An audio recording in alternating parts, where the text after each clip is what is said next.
Estaba el otro día yo tranquilamente procrastinando en Twitter como el buen desempleado que soy y veo que Luminosa publica un tweet. Dije, a ver, ¿qué pasó? ¡Oh! Me encuentro con esta joyita de correo de nuestro queridísimo amigo Daniel Santomé, alias Dallas Review. Fuertísimo, ¿no?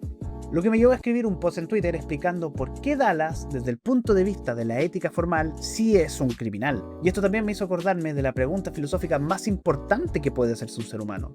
Y esta es el cómo debemos vivir. Esta no es una ocurrencia mía, sino que también la escuché en una conversación del filósofo Enric en el canal Adictos a la Filosofía, en el podcast de Jordi Wild. Cuando le preguntaron cuál era la cuestión filosófica más peligrosa que podía hacerse el ser humano, él respondió precisamente esta: ¿cómo debemos vivir? Esta pregunta es sumamente importante dentro de la filosofía porque va a ser la base de nuestra ética en la sociedad. Y dependiendo de cómo la respondamos, vamos a sentar los principios que dan nuestra vida como individuos, como seres humanos. Y esos mismos principios se van a ver reflejados en la forma en la cual convivimos como sociedad. Un ejemplo puede ser, una persona puede preguntarse cómo debo vivir y llegar a la conclusión de que debe vivir respetando a los demás y la propiedad privada de otros. O en cambio, otra persona puede responder esta misma pregunta y decir que la vía más fácil es robar y vivir a costa de otros. Esa es la fuerza de esta pregunta, es la raíz de toda ética. Y a la vez es la base filosófica sobre la cual se construyen todas las ideologías y filosofías políticas. Porque al final, tanto el liberalismo como el marxismo o como el nacionalsocialismo, todos parten de la misma interrogante: ¿cómo debemos vivir? Y aquí es donde se pone interesante, porque el problema aparece cuando alguien responde esta pregunta de la siguiente manera: yo debo vivir bien, aunque para ello tenga que engañar, mentir, traicionar o hasta destruir a otros con tal de yo estar bien. Es aquí donde comienza la filosofía del mal, en la instrumentalización del individuo, en ya no tratar a las personas como fines en sí mismos, sino como simples medios para salirse con la suya. Y es aquí donde precisamente vemos el caso de Dallas Review y más tarde en la de su amigo Javier Oliveira. Así que, sin más preámbulo, ¡vamos allá! ¿Cómo llegamos a todo esto? A ver, yo no me vi envuelto en este problema por gusto al salseo. O sea, sí, me gusta la copucha, como decimos acá en Chile, pero sino porque sigo desde hace un buen tiempo a Luminosa, una creadora de contenido que relaciona el arte con filosofía y hasta psicología.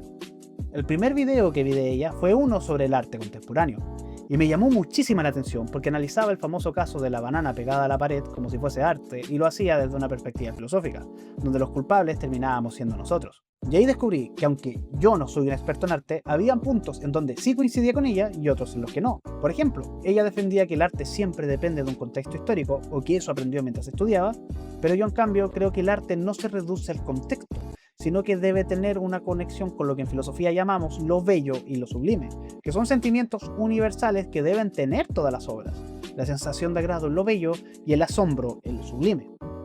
Y, aunque no estaba de acuerdo con ella en todo, con el respecto al arte, como en el caso de que una obra depende de su contexto histórico, jamás se me hubiese ocurrido atacarla personalmente por ello, y mucho menos incitarla a que se quitara su propia vida. Y eso fue exactamente lo que ocurrió con Dallas Review. Luminosa publicó un video crítica hacia él, hablando del seco Dunning-Kruger, de su narcisismo y de cómo todos sus proyectos quedan a medio terminar. Un análisis duro, sí, pero racional, argumentado y perfectamente válido dentro de la crítica. De hecho, muchas de las cosas que ella misma le dice en su video son positivas hacia Dallas, como que es un hombre creativo, que tiene buenas ideas, etc. Pero esos pequeños halagos no fueron suficientes para nuestro panvisito, porque dicha crítica no la tomó para nada bien. Curioso cuanto menos, porque él es un canal de críticas. Literalmente su canal se llama Dallas Review. La respuesta de Dallas fue un correo incitándola al suicidio, con pleno conocimiento de que ella ya había tenido un atentado contra su vida anteriormente. En ese momento publiqué un pequeño análisis filosófico corto en Twitter explicando por qué, desde el punto de vista de la ética formal, no desde el punto de vista de la justicia del poder político, esa acción convierte a Dallas en un criminal. El post se viralizó y dije, sí, ¿por qué no? ¿Por qué no hacer un video de Dallas Review analizando su filosofía y también la de su fiel amigo Javi Oliveira? Ya que ambos son dos caras de una misma moneda en el ámbito ético-filosófico. A día de hoy, Dallas sigue acosando y atacando a Luminosa, y Javi Oliveira, lejos de quedarse atrás, ha mentido en repetidas ocasiones para defenderlo. La primera mentira que quiero destacar es esta: Javi afirmó que Dallas no sabía del intento de suicidio de Luminosa, pero en el mismo correo se ve explícito que sí lo sabía y que además lo investigó. Y así, mentira tras mentira, se ha construido una defensa sofística en torno a lo indefendible. Para entender la filosofía del mal que se encarna en Dallas Review, primero hay que mirar su historia. Porque lo ocurrido con Luminosa no es un hecho aislado, sino que parte de un patrón constante: la mentira, la manipulación y la instrumentalización de los demás. Y aquí voy a hacer un pequeño paréntesis. No voy a nombrar todos los proyectos de Dallas porque son demasiados, pero sí voy a nombrar los que para mí parecen los más relevantes. Así que esta primera parte la vamos a llamar de Farfán hacia Creed 1. Desde sus primeros pasos en los videojuegos, Dallas mostró el mismo patrón. Con Farfán, un juego que promocionaba como el sucesor espiritual de Banjo-Koozie, terminó culpando a su ex socio Dotki de todos los errores que ocurrieron en el proyecto. Él nunca aceptó la responsabilidad, siendo que él era el líder creativo del proyecto, y como un buen líder, él también debería haber asumido parte de la responsabilidad. Pero no, Danielito no es así. Él no se equivoca, son los demás quienes lo traicionan y actúan a espaldas de él.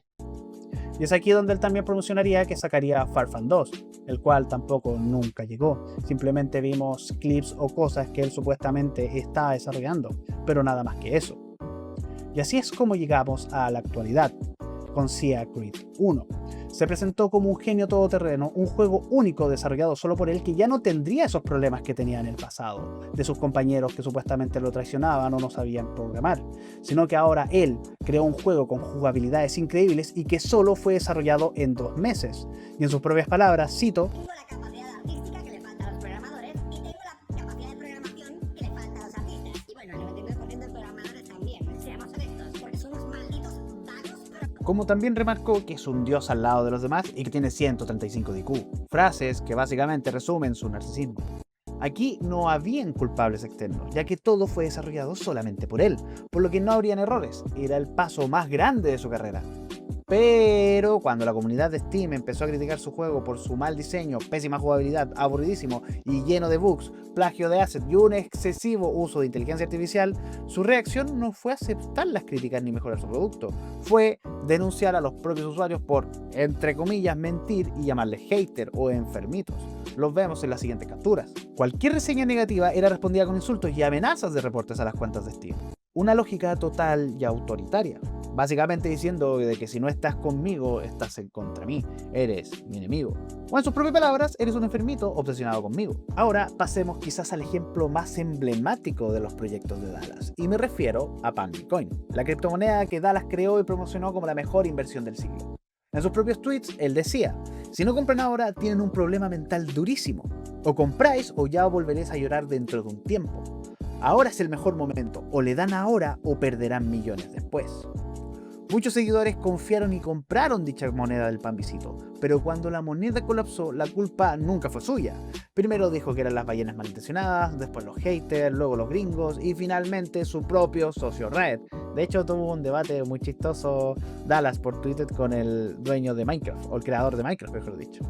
Y se contradijo a tal punto con tal de ganar dinero que en un momento dijo que era la mejor inversión del mundo para luego decir que literalmente yo dije que era una moneda de mierda. O sea, vamos a ver después más adelante que nuestro Dallas no es muy amigo del principio de no contradicción cuando lleguemos al análisis del debate con Rigoberto, pero ya vamos a llegar a ello. A todo este proyecto de Bitcoin, Dallas aseguró haberse endeudado para entrar en el mercado de los chinos. ¡Lo hicimos bien! ¡Lo hicimos todo bien! ¡Hicimos todo lo que debíamos hacer! ¡Nos endeudamos para meternos en el mercado de los chinos, en Bitmart! ¡Y lo conseguimos! ¡Y lo hicimos todo perfecto! Algo que Bitman después desmintió públicamente. ¿Listar Pambi en Bitman? ¿Eso lo sabíais vosotros? No como tal, o sea, yo realmente no lo sabía. Nosotros listamos Pambi, pero nunca exigimos un pago a nadie. Al parecer, nuestra abeja reina y su equipo no lo hicieron todo bien. Por otro lado, negó haber retirado dinero del proyecto, hasta que se descubrió una wallet que se filtró sin querer dentro de los streams de Dallas que sí había sacado fondos. Nuevamente, una mentira tras otra. Esto podría haber terminado aquí, pero ocurrió otro conflicto. El conflicto con sus ex amigos Delox y Nubi. Cuando el youtuber Delox, y en ese tiempo amigo de Dallas, criticó Bitcoin y mostró que el proyecto era una estafa, Dallas no respondió con argumentos. ¡Qué novedad! Buscó destruir la reputación de Delox. Tuvo un debate con él en el canal de Javier Reira, donde debatieron sacando temas que no tenían nada que ver con Pambi, hablando de Willy Rex, que de hecho aquí nacería este momazo. ¿Me autorizas a poner el audio que has mencionado? ¿Qué hizo Willy Rex? ¿Qué juego hizo? ¿Caboneta? ¿Me autorizas a poner el juego hizo Willy Rex? No lo escribe. Claro.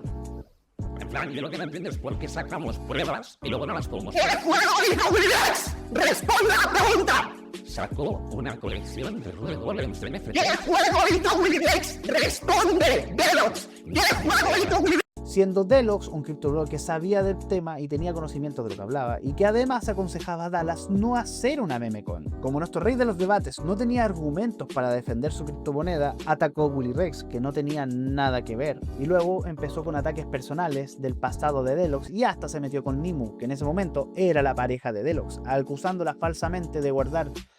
No sé si esto lo puedo decir, así que esto lo va a tener que censurar de alguna forma a Connie por infantil y de zoofilia. Fuentes de todo esto no existen. Como diría Churra, si lo dice será por algo, Dallas debe saber. Todo esto se basó por un troleo que el ex de Nimu le hizo a Dallas en forma de venganza, y Dallas lo presentó como una verdad, hasta que este mismo lo mintió y se rió en su cara. Pero incluso así, Dallas dio vuelta a este asunto porque él huye para adelante, no acepta que se equivoca y dice que no, que todo esto fue verdad, pero Deluxe te pagó para mentirme y yo quedar mal. A ese nivel intelectual llegamos con nuestro querido amigo de 135 de IQ. Y si hablamos de lo más grave, está el caso de Olivita, que para Churra esto va a ser un mantra. Una chica de 13 años con la que Dallas, siendo ya un adulto, tuvo conversaciones de connotación sexual. Cuando esto salió a la luz, en lugar de reconocer el hecho, culpó a la niña. Dijo que lo había engañado con la edad, pese a que en las capturas se leía claramente que ella le dijo que tenía 13 años. Su respuesta fue la típica de un depredador degenerado: no pareces de esa edad, y qué ganas de olerte el pelo. Entonces, aquí llegamos a un punto importante. Lo que une todos estos episodios es un mismo patrón. Nunca es su culpa. Siempre hay un culpable externo, un socio, la comunidad, los haters, hasta una niña de 13 años. Segundo, una proyección constante. Lo que él hace lo acusa en los demás. Acusa de pedofilia a otros cuando él mismo tuvo conversaciones con una menor. Acusa de estafadores a otros mientras él lanzaba una criptomoneda fallida tras otra. 3. Tenemos un egoísmo radical. Para Dallas lo importante es ganar él, aunque los demás pierdan, aunque tenga que abandonar y traicionar a todos sus amigos. Y finalmente, este egoísmo radical se une con la instrumentalización. Sus seguidores, socios y hasta detractores son simples medios para alimentar su narrativa y el alcanzar un fin. Como lo podemos ver con el caso de Riot en Pambicoin, o Ducky en ForFun. Y es aquí donde llegamos ya al caso de Luminosa y el sesgo Dunning-Kruger. Para aquel que no conozca cuál es el sesgo Dunning-Kruger, aquí les dejo un clip con alguien profesional que lo explica. ¿Sabéis que existe un síndrome que se llama el síndrome de Dunning-Kruger? Que ha comprobado que los que son más tontos tienden a pensar que son más inteligentes y los más inteligentes tienden a pensar que están en la media o por debajo. Mi socio es un genio, yo sinceramente, debo decirlo, soy otro. Las personas con un bajo nivel intelectual y cultural, por norma general, siempre tienden a considerarse muy por encima de sus capacidades. No importa lo que sea, no importa en el tema en el que me meta, literalmente me vuelvo un genio de cualquier puñetero tema en el que me meta, incluso sin ningún tipo de experiencia previa. Pero además lo peor es que su propia incompetencia les impide darse cuenta de que son incompetentes. Entonces, antes de entrar al conflicto entre estos dos, es importante aclarar algo. No es lo mismo un trastorno clínico que un sesgo cognitivo. Trastorno clínico es aquel que es diagnosticado por un médico psiquiátrico respaldado por manuales como puede ser el DSM, que implican ya sean síntomas graves, persistentes y validados por un profesional de la salud mental, por ejemplo, el trastorno de personalidad narcisista. Y por otro lado tenemos el sesgo cognitivo, que es un error sistemático en la forma de percibir, recordar o razonar las cosas. No es una enfermedad ni es un diagnóstico, sino que es un fenómeno psicológico que nos afecta a todos, ya sea en mayor o menor medida. Ejemplos de esto: el sesgo de confirmación, el sesgo de autoridad o el sesgo Dunning-Kruger. ¿Por qué esto es clave? Porque tanto Dallas como Javi Oliveira manipulan esta diferencia. Deliberadamente confunden un sesgo con un trastorno clínico. ¿Para qué? Te preguntarás. Para poder victimizarse y así respaldar su narrativa. Al tergiversar las palabras de Luminosa, hacen parecer que ella lo diagnosticó o lo llamó un trastornado, cuando en realidad habló de un fenómeno psicológico universal. La figura de Luminosa entra en este conflicto con un video clave: su crítica a Dallas usando el sesgo Dunning-Kruger. Luminosa en su video señala rasgos de narcisismo en el comportamiento de Dallas, pero con precisión, características narcisistas, no trastorno narcisista de la personalidad como lo quiso hacer ver Javi Oliveira. Son dos cosas muy distintas. Y tampoco habló de ningún diagnóstico clínico, y mucho menos lo llamó un trastornado. Era una crítica desde el punto de vista racional, bien fundamentada, hecha desde la lógica y del análisis filosófico y psicológico. Se encaja perfectamente en este sesgo porque, aunque sus proyectos suelen ser mediocres o inconclusos, él se autopercibe como un genio en todo lo que toca. y esto lo veremos claramente en su debate que tuvo con Rigoberto. La reacción de Dallas ante el video de Luminosa no fue argumentar ni debatir, vaya sorpresa viniendo del rey de los debates. Lo primero que hizo fue enviarle a Luminosa un correo cargado de odio, insultos, violencia verbal e incitación directa al suicidio. En ese correo, Dallas no solo le llama fracasado y cobarde, sino que explícitamente le dice que si va a llorar por un intento previo al suicidio, que esta vez se mate de verdad. Este punto es crucial para entender la filosofía de Dallas, porque él sabía perfectamente que Luminosa había atentado contra su vida anteriormente, y aún así decidió usar esa vulnerabilidad como un arma para destruirla. Nuevamente, no busca desacreditar el argumento, sino que busca desacreditar a la persona. Falacia ad hominem. Llegados a este punto, quiero hacer un cambio de tono y de tema de la conversación. Quiero tocar algo sumamente importante. El tema del suicidio ha sido una de las preguntas más difíciles y recurrentes dentro de la filosofía. No es un asunto menor, porque toca lo más profundo de la condición humana, el sentido de la vida, el dolor y la dignidad humana. Albert Camus, en el mito de Sísifo, abre diciendo: no hay más que un problema filosófico verdaderamente serio, el suicidio. Para Camus, la cuestión de si la vida merece o no ser vivida es el punto de partida de toda filosofía. Desde su visión del absurdismo, el suicidio es la tentación de escapar de un mundo que no te ofrece respuestas. Pero la propuesta de Camus ante esto es rebelarse, es autodefinirse y encontrar su propio sentido, seguir viviendo a pesar del absurdo del mundo. Schopenhauer, en cambio, veía el suicidio como una paradoja. Quien se quita la vida lo hace como un acto de afirmación de la voluntad de vivir, es decir, del sufrimiento de la vida, pero al mismo tiempo la niega. Para él el suicidio no es la liberación absoluta, sino la prueba de que la existencia está atravesada por el sufrimiento. Por lo tanto, quitarse la vida sería una contradicción y darle la razón a la voluntad de vivir. Y finalmente también tenemos a Immanuel Kant, que es mucho más tajante en este punto. Para Kant el suicidio es moralmente malo en sí mismo, porque significa usar la propia vida como un medio para escapar del dolor y el sufrimiento, en lugar de respetarla como un fin en sí mismo y hacernos responsables. Atenta contra la dignidad de la persona y contra el deber que tenemos hacia nosotros mismos. Esto es importante porque Dallas, en uno de sus últimos videos, afirmó que una persona realmente que quiere suicidarse no da señales, no hace un show. ¿Cómo se puede ser tan mitómana, tío? Nadie que tiene tendencias de hacer la autodescripción, nadie jamás se dedica a hacer estos victimismos ridículos que se hacen en redes sociales. Jamás, nunca, no ha ocurrido en la historia.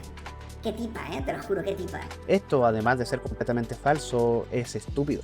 Es cierto que existen personas que, y al haber tomado una decisión definitiva, no van a avisar y simplemente van a ejecutar el acto.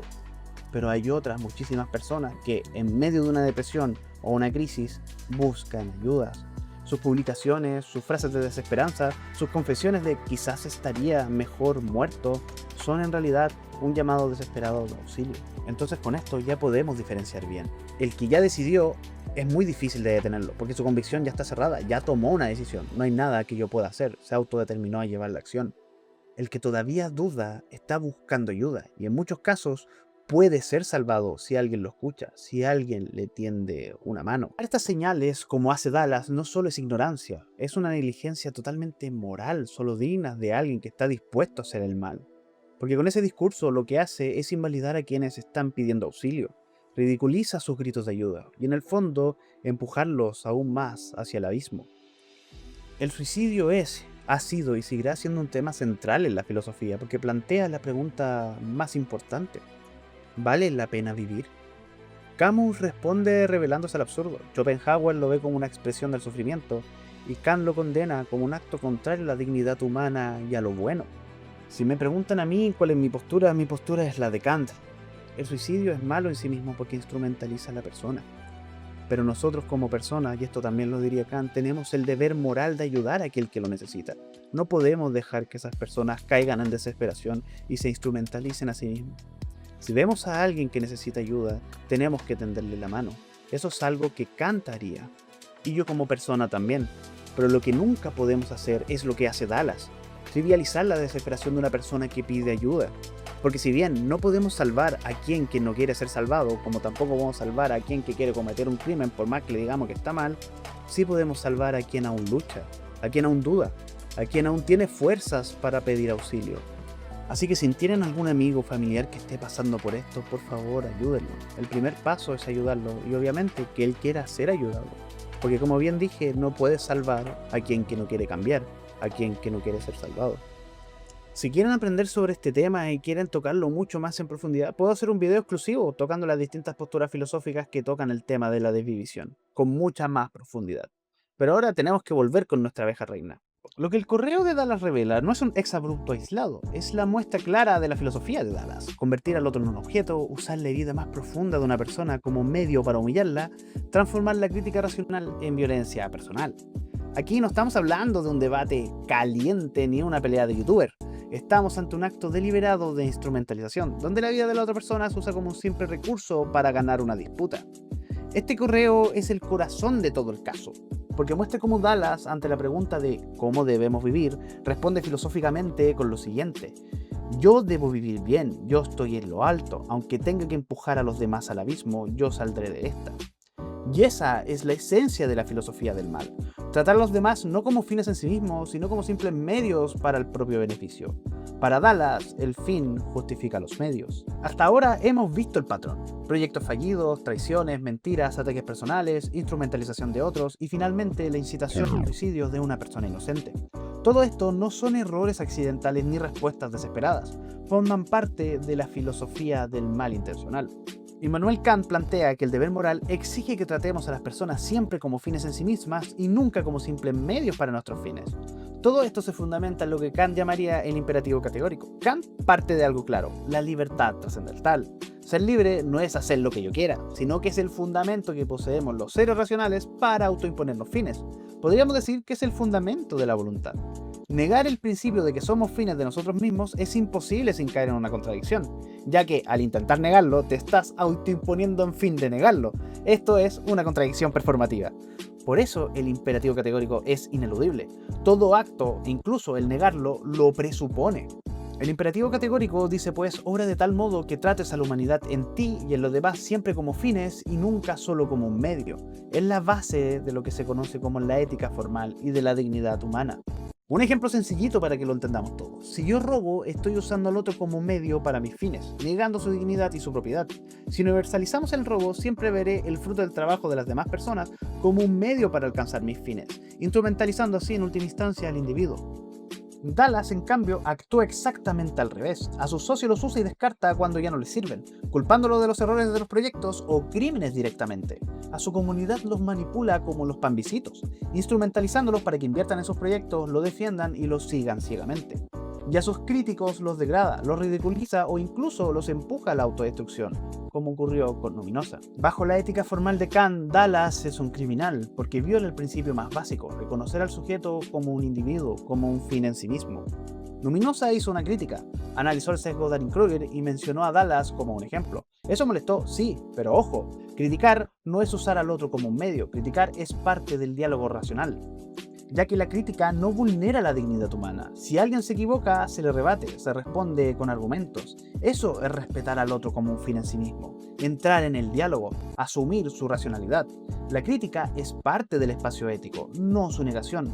Un mundo sin crítica sería totalmente absurdo. Es como un padre corrigiendo a su hijo. No busca destruirlo, sino educarlo para que sea una mejor persona. Criticar no es vulnerar la dignidad de alguien, es reconocerla, es decirle: oye, eres capaz de algo más, de algo mejor, o creo que estás mal por A, B, C motivo. Criticar a un amigo, por ejemplo, que ha cometido alguna estupidez y decirle: oye, te estás comportando como un completo idiota, es sacarlo de ese mal que está cometiendo y decirle: oye, ¿sabes qué? Eres capaz de algo mejor. Porque un buen amigo no es aquel que se hunda al abismo contigo, es aquel que te saca de ahí. Dallas, en lugar de responder y argumentar, pasó del diálogo al odio. Su correo no busca debatir ni argumentar, sino que busca destruir e incitar a que alguien se quite la vida. Ahí Luminosa ya no es vista como un sujeto de razón, como un fin en sí mismo, sino como una basura que busca eliminar. Lo más irónico de todo esto es que al final del video de Luminosa le desea a Dallas que mejore como persona, que logre expresar todo ese talento que tiene.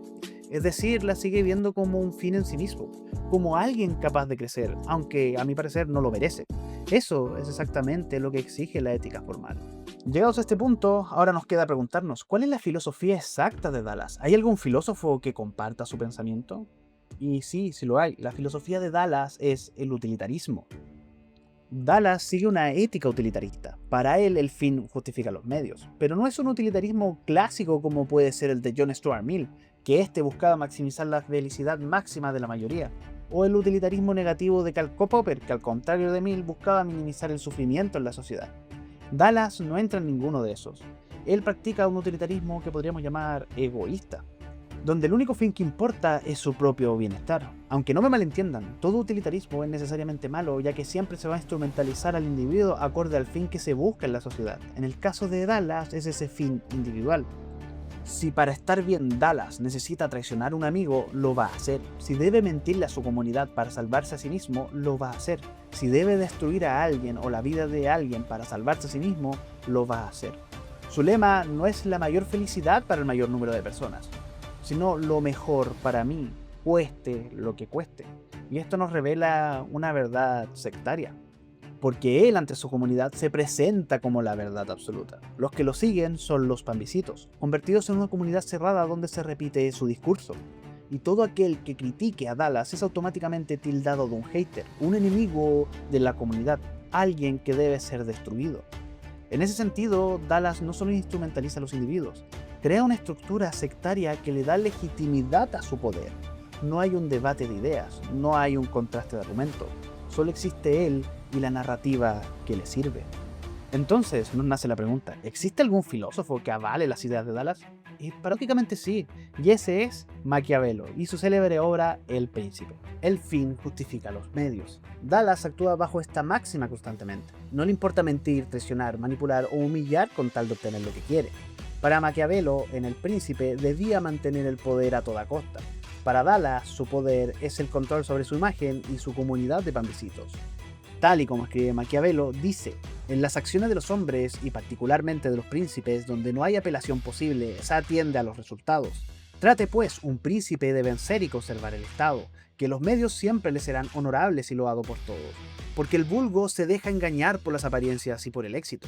Y en el mundo solo hay vulgo, ya que las minorías no cuentan sino cuando las mayorías no tienen dónde apoyarse. Así es pues el postulado del fin justifica los medios en El Príncipe, el libro de Maquiavelo. No aparece textualmente con las palabras exactas, sin embargo se sobreentiende como conclusión debido a lo planteado por el autor.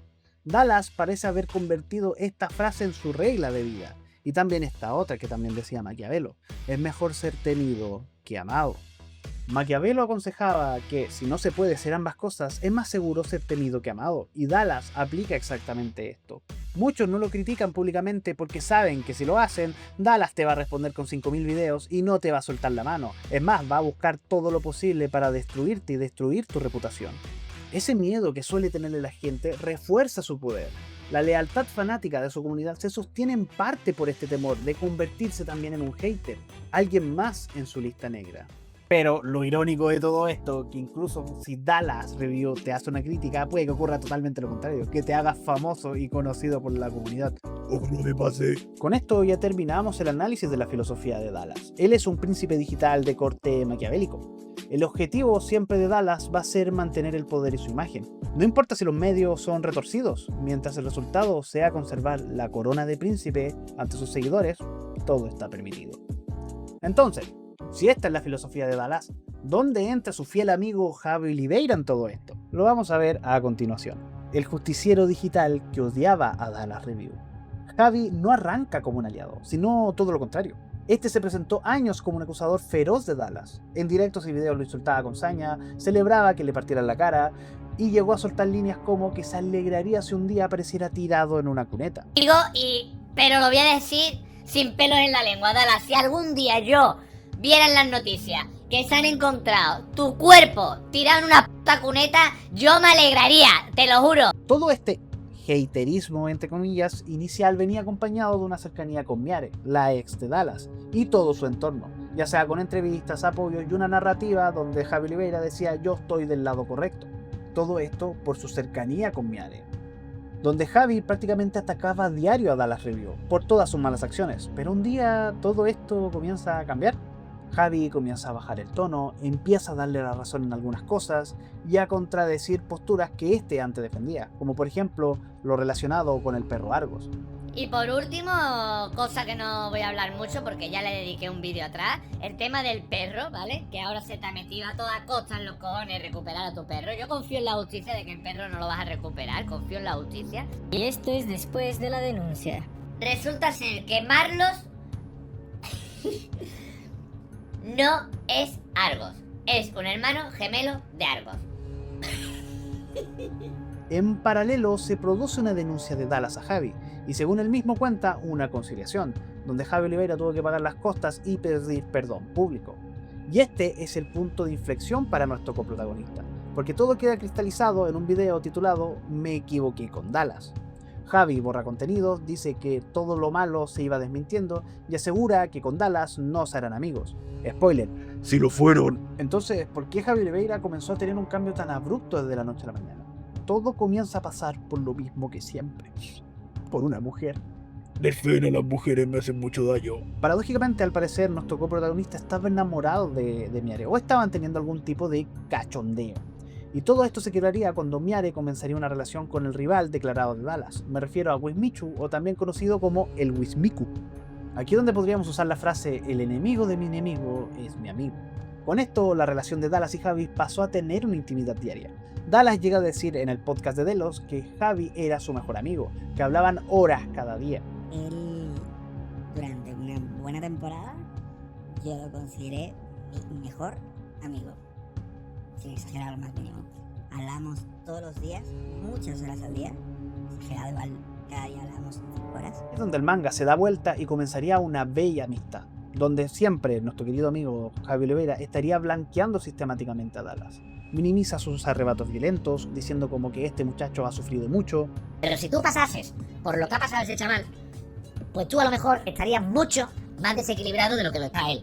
Y lo digo con todo el respeto del mundo y lo sabéis, que no lo digo, vamos, que más respeto que le tengo a Dallas, creo que no se lo tiene ninguno de los demás. Pero que al chaval se le está yendo la olla por algunas cosas, pues puede ser. Y que vaya siempre a la defensiva, no sé qué, pues puede ser. Pero es que eso es el resultado de todo el machaque psicológico que le han hecho. Rebaja o justifica las acusaciones de Dallas como cuando trata de maltratador a alguien. Pero estoy hablando de calumnias. ¿Por qué maltratador qué es? ¿Qué es eso? No, a ver, que yo no voy a utilizar el mismo término, pero me parece que no se porta bien con la novia, pero eso ya tengo yo vídeos hablando de eso, ¿no? No, pero me están mencionando a Yo Juan, que Yo Juan le dijo no sé qué. Rebaja mensajes gravísimos que hace Dallas, como el Made in Luminosa diciendo que no son las formas, y se burla de los mensajes de los padres de Numi tras el intento de suicidio de esta, tildándolos de cringe. Mientras mejor tuvo un intento de suicidio, mi niña, y estuvo a punto de írseme. Tío, qué cringe. Eso no es cringe, Javi Oliveira. Esto es cringe. ¡Un héroe surge! ¡Javi Oliveira! ¡El justiciero digital! ¡Contra la malvada bruja Numi y su horda de descerebrados! ¡La verdad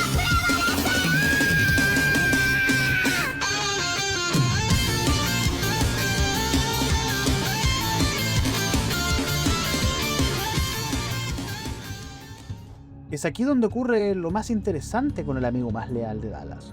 Cuando terceros cuestionan a Dallas, como 8, Alexby, iTown o incluso marcas como KFC que bromean con él, Javi sale a cubrir, acusa a estas marcas por ejemplo de poco profesionales o exige pruebas a aquellos que acusan a Dallas. Pero lo curioso es que cuando Dallas acusa a alguien, jamás le pide pruebas e incluso invierte la carga de la prueba. Si Dallas lo dice, será por algo. Yo quiero pensar, y confío, en base a lo que conozco al chaval, que cuando él dice algo es por algo. ¿A qué me refiero con por algo?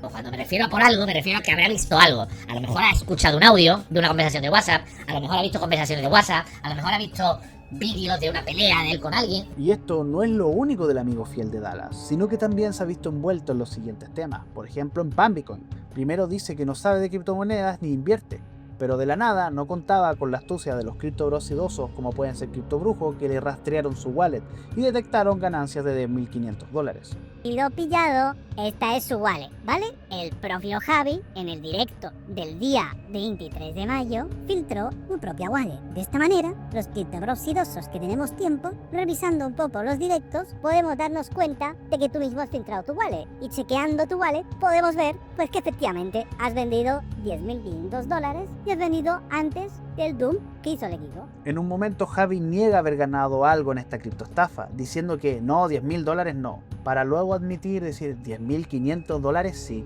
$10.500 sí. Esto de decir $10.000 no y $10.500 sí es un sofisma de manual.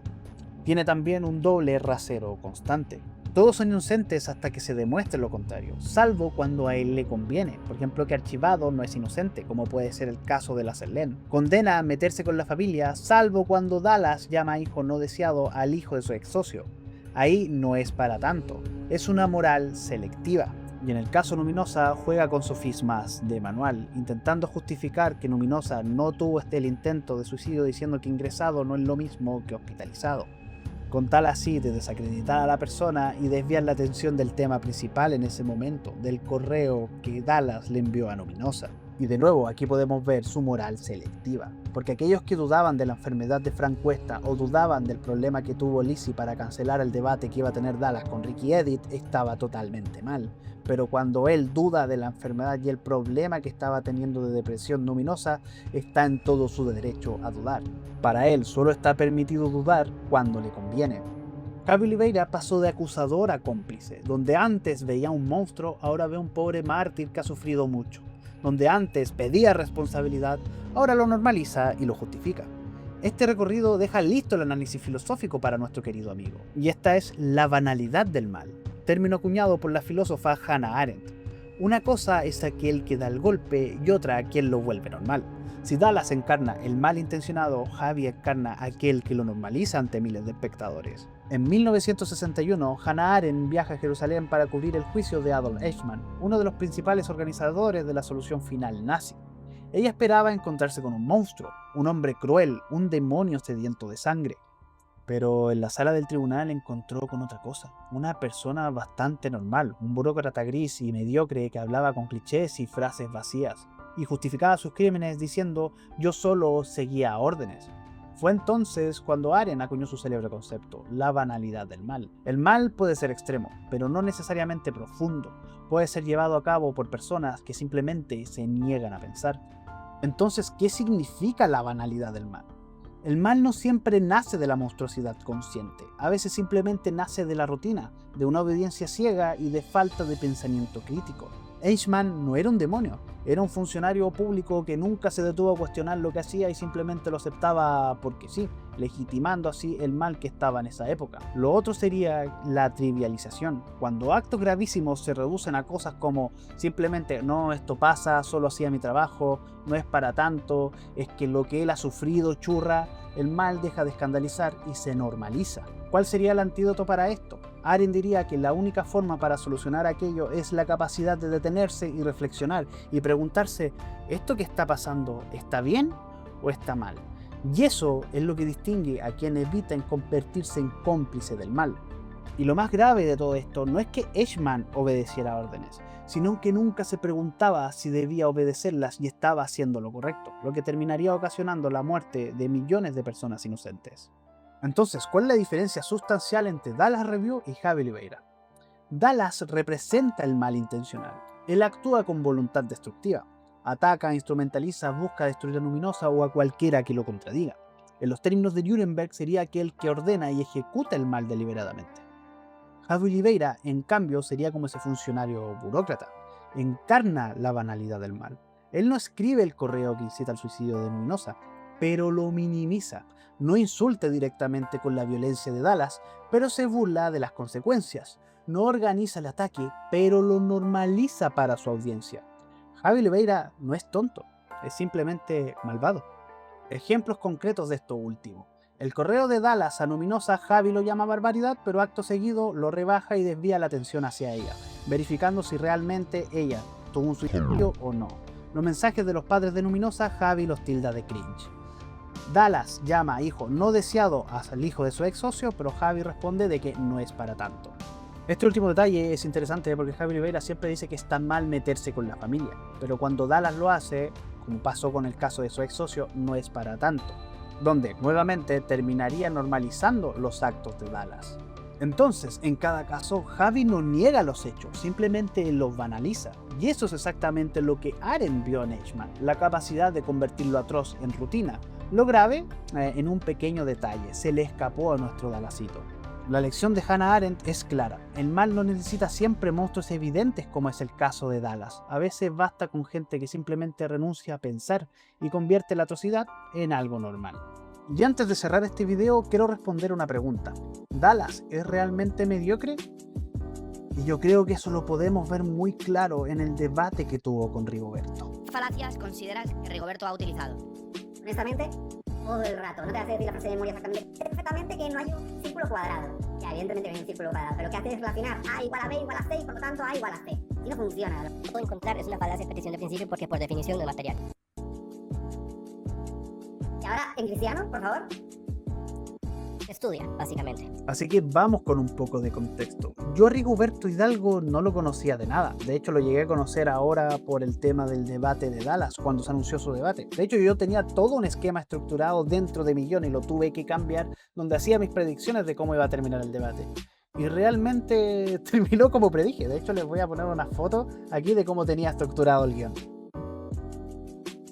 Cuando me puse a investigar quién era Rigoberto y qué era lo que defendía, dije, uff.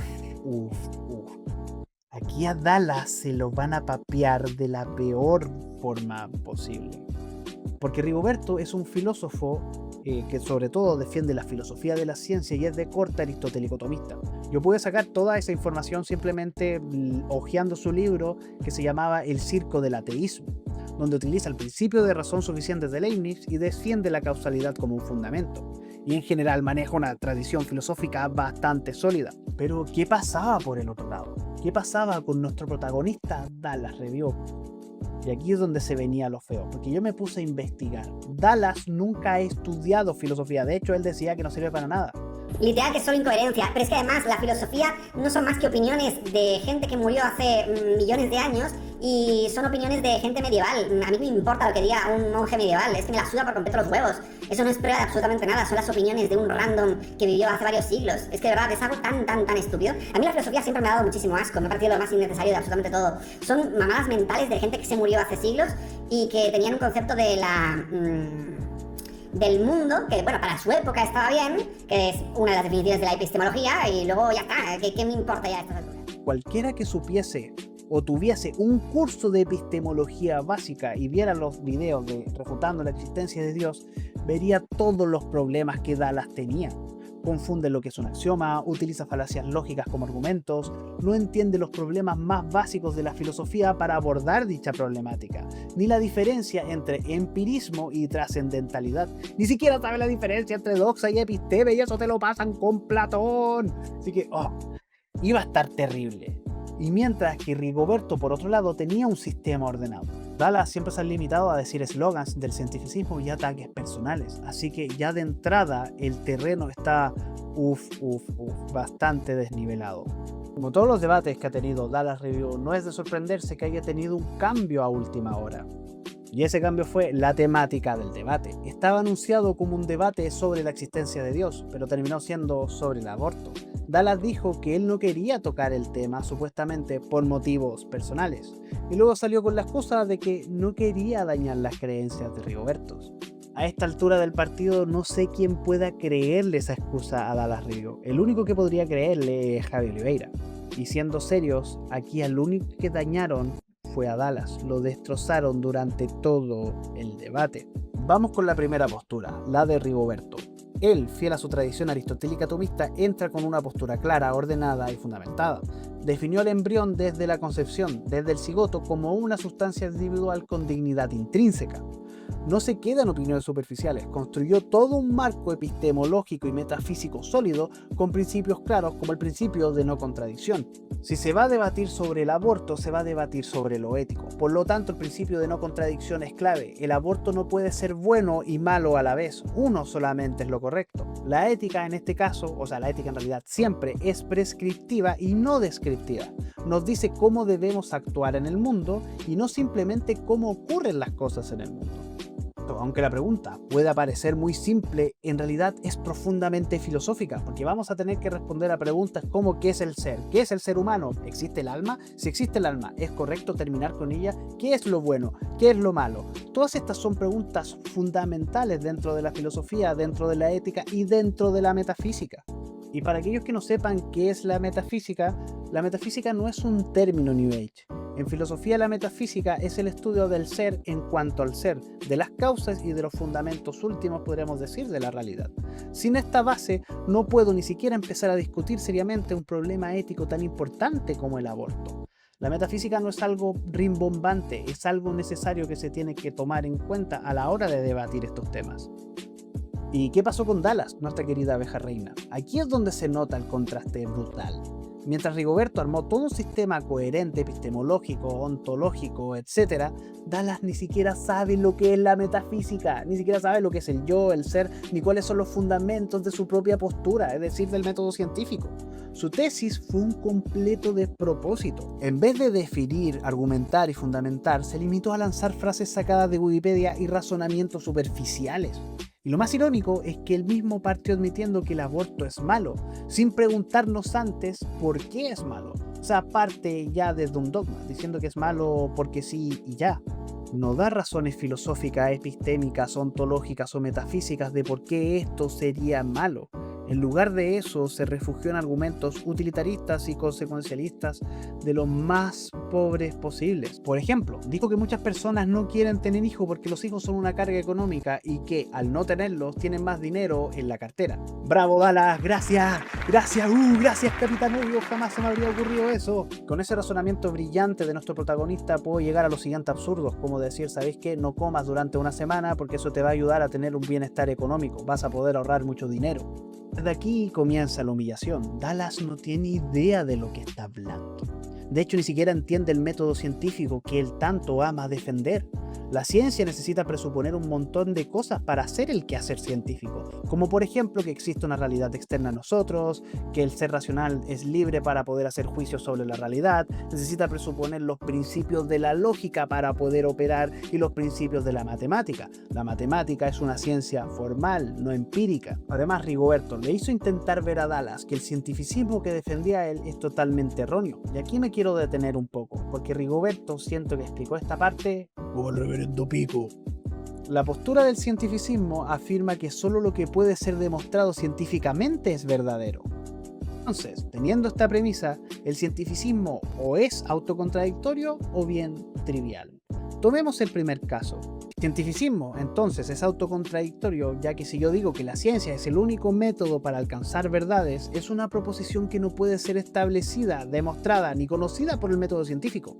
¿Qué experimento tengo que yo hacer para demostrar aquello? Y si yo digo, como dice Dallas, que solo hay que creer en aquello que es científicamente demostrable, ¿cómo demuestro yo eso científicamente?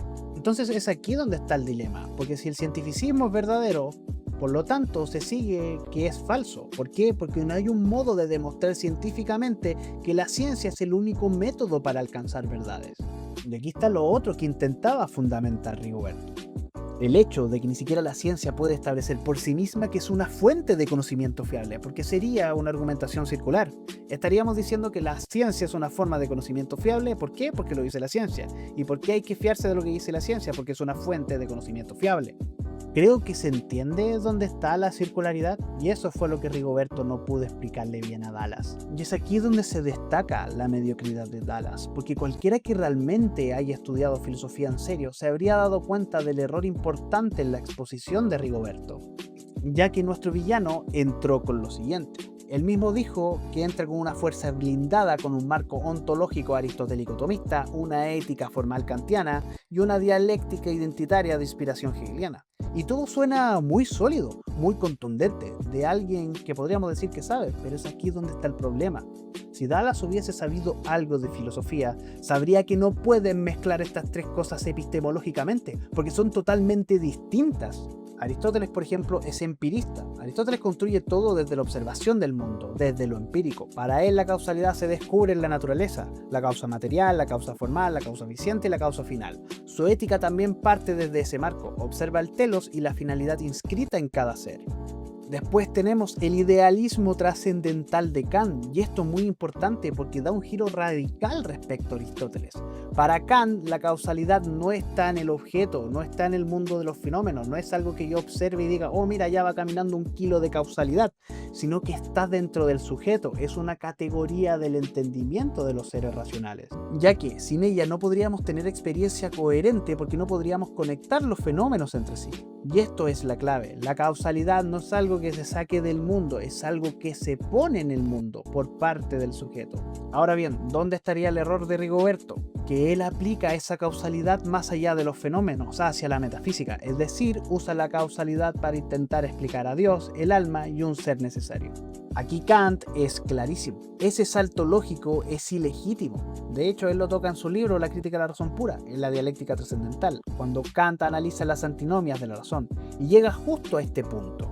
Dice que no podemos demostrar ni que el mundo tiene una causa primera, ni que no la tiene, porque ambas posturas son racionalmente defendibles, y eso demuestra cuáles son los límites de la razón, los límites en este caso de la razón teórica. Por eso diría Kant que aplicar la causalidad, que es solo válida dentro del marco de la experiencia y de los fenómenos, a realidades metafísicas como Dios es caer en un uso indebido de la razón, o en palabras simples, es un mal argumento. Y por eso es importante prepararse y estudiar para un debate, entender qué es lo que hace tu contrincante, qué es lo que estudia, qué es lo que defiende, por ambas partes. Siempre es muy importante, y eso es lo irónico, porque si Dallas hubiera leído un poco o tomado un par de clases de filosofía con alguien que estuviese versado en filosofía kantiana, podría haber refutado estas posturas aristotélicas, o quizás podría haber salido un debate mucho más interesante y profundo, cosas que uno como, por ejemplo, yo como kantiano no estoy viendo. Y Dallas se podría haber cargado todo ese argumento, incluso el principio de razón suficiente, entendiendo que la causalidad es algo que está en el sujeto y no en el objeto. Y listo. Y después, lo último que nos quedaba de este badaje blindado ontológico, metafísico, epistemológico, etcétera, que decía defender Rigoberto, era Hegel. Hegel directamente critica a Kant, diciendo que básicamente se quedó corto y que se acobardó, entre comillas, en dejarlo incognoscible a lo que se conoce como el noúmeno. Hegel propone que el espíritu absoluto se revela en la historia y que lo racional se despliega dialécticamente. Para él, las categorías kantianas no son límites, son momentos superados por el devenir.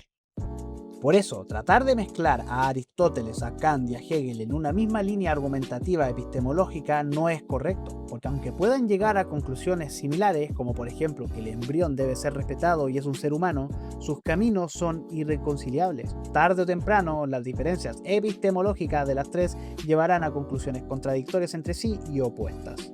Yo podría aquí estar horas analizando el debate, pero yo creo que el punto ya se entiende. La diferencia de conocimientos entre ambos, entre Rigoberto y Dallas, era muy abismal. Dallas quedó como un mediocre que ni siquiera sabía lo que defendía.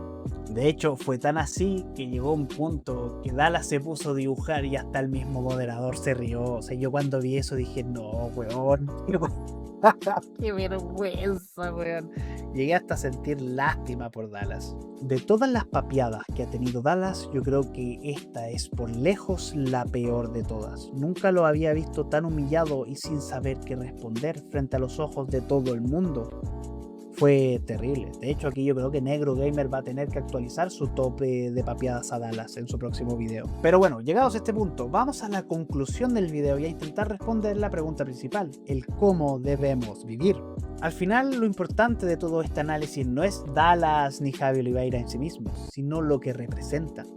Porque frente al mal, cada persona tiene dos opciones: callar y mirar hacia el cielo, o enfrentarlo aunque duela.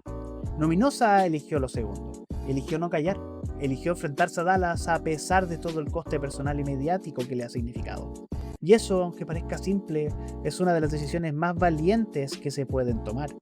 Porque el mal gana precisamente cuando la gente buena se queda callada. No podemos ser intransigentes con el mal. Yo mismo lo dije en mi último video sobre Spider-Man. El mal no se combate con más mal, sino que se combate haciendo el bien, con responsabilidad y con los medios correctos. El correo que Dallas le envió a Nominosa es, bajo los ojos de la ética formal, un acto criminal. No hace falta ser un juez, ni un abogado, ni una sentencia que lo diga. Todos, como seres racionales, podemos reconocer cuando alguien está instrumentalizando a otro ser humano, cuando lo trata como un medio y no como un fin.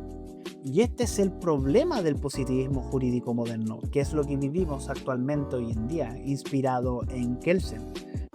Que la justicia queda reducida a normas contingentes, a lo que dicte el poder político de turno. Pero la ética va más allá. No depende de un juez ni de un tribunal. La justicia está inscrita en nuestra propia razón, en nuestra capacidad de reconocer de qué es lo bueno y qué es lo malo. Robar, manipular, incitar al suicidio, traicionar, no necesitamos leyes para saber que eso está mal. Lo sabemos porque somos seres racionales. Y esa capacidad no es el privilegio de unos pocos. Todos los seres humanos la poseemos. Entonces, por eso, en este video vuelvo al inicio y a la pregunta más peligrosa e importante de la filosofía: ¿cómo debemos vivir? La respuesta es simple y a la vez difícil. Debemos vivir haciendo el bien, siempre a través de los medios correctos, viendo a los demás como fines en sí mismos y nunca como instrumentos. Una buena sociedad no se construye con miedo ni con manipulación.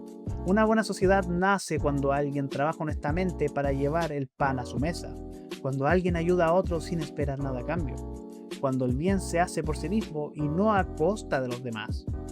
Ese es el verdadero combate contra el mal. No responde con odio, sino con virtud. No justifica el daño porque al final sirve, sino porque actuar siempre con principios y siempre se debe castigar al mal. Porque como ya dije en mi video de Spider-Man, no es el fin el que justifica los medios. Son los medios los que justifican el fin. Y ahora, antes de que me vaya, give el weón, de esta no te salvas porque te voy a utilizar de ejemplo. Tú sueles decir que no serías capaz de dejar sin trabajo a Javi Oliveira porque eso sería dejar una familia sin pan en la mesa. Suena compasivo, sí, pero esa lógica repite exactamente el fundamento que criticamos en Dallas y el propio Javi Oliveira, que el fin justifica los medios. Si para sostener ese ingreso Javi necesita denigrar, manipular, destruir o dañar a terceros, entonces se está instrumentalizando a personas inocentes para lograr un fin privado. Pensemos en el siguiente caso utilizando tu misma lógica. ¿Por qué deberíamos arrestar a un mercenario o a un sicario si con eso puede alimentar a su familia? El hecho de que un acto produzca un bien privado, como en este caso el dinero en la casa, no legitima el mal que está haciendo. Y esto, Gibbel, es importante porque la compasión sin criterio se vuelve complicidad. El bien no se hace a cualquier precio, porque ahí estaríamos diciendo que el fin justifica los medios. Los medios importan y nunca está bien instrumentalizar a las personas. Y con esto, listo. Sorry, Gibbel, pero tenía que hacerlo porque me la dejaste servida, como decimos acá en Chile. Así que con esto cierro este análisis. Gracias por haberme acompañado hasta aquí. Espero que les haya gustado este video. Sé que quizás toqué muchos temas profundos por encima, pero si quieren profundizar más en estos tópicos y a través de por qué los medios correctos son los que construyen el bien, por ejemplo, los invito a ver mi último video de Spider-Man, donde les estaré dejando el mensajito fijado aquí arribita o abajo, o a Connie lo va a dejar por ahí, ¿cierto, mi querido editor? Así que, como siempre, como dicen los lolos, dale like y suscríbete si te gustó el video. Y nos vemos Como en 2 meses más, como siempre. ¡Chao, concha tu madre!